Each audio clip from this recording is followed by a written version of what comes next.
Ipinanukala sa Senado ang total ban sa online sugal. Damay na riyan pati mga kasalukuyang lisensyado ng PAGCOR. Pero sabi ng PAGCOR, malaki ang nalilikom dito ng gobyerno. Nakatutok si Jonathan Andal. Sinuspindi na ng LTO ang lisensya ng bus driver na hindi umano maayos magmaneho dahil isinabay ang pagsusugal online. Pero nababahala pa rin si Senador Raffy Tulfo sa pagkalulong ng marami sa anyay epidemya ng online sugal.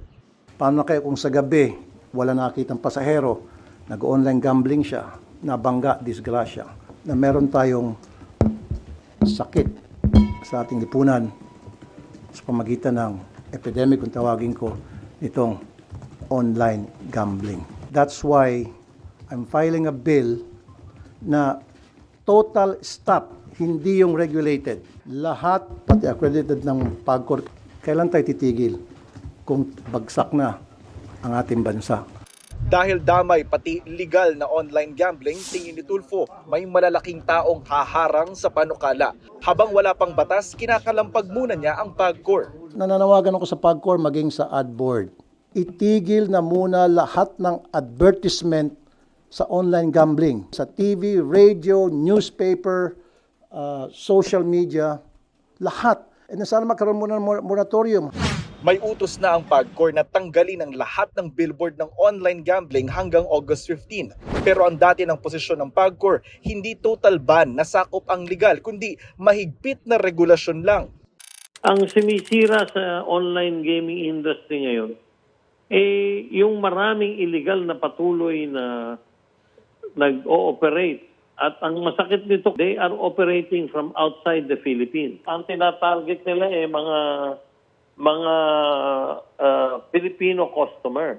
Sa taya ng PAGCOR, nasa 100 ang mga illegal na nag-ooperate ng online gambling sa bansa, habang 70 ang mga lisensyado. Babala ng 14 sa lisensyadong online gambling operator, hindi mapipigil ng pagbabawal ang pagsusugal ng mga Pilipino. Lilipat lang nila ang mga ito sa black market o sa mga hindi lisensyado na hindi mapananagot ng gobyerno.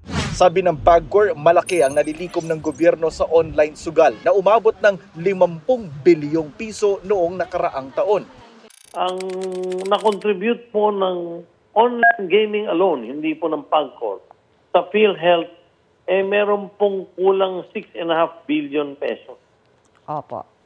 Pero so kung atin titingnan, ma'am, sa 30,000 average, can you imagine ilang milyon yung ating natulungan sa pamamagitan ng license fees ng online gaming sa mga pasyente ng PhilHealth.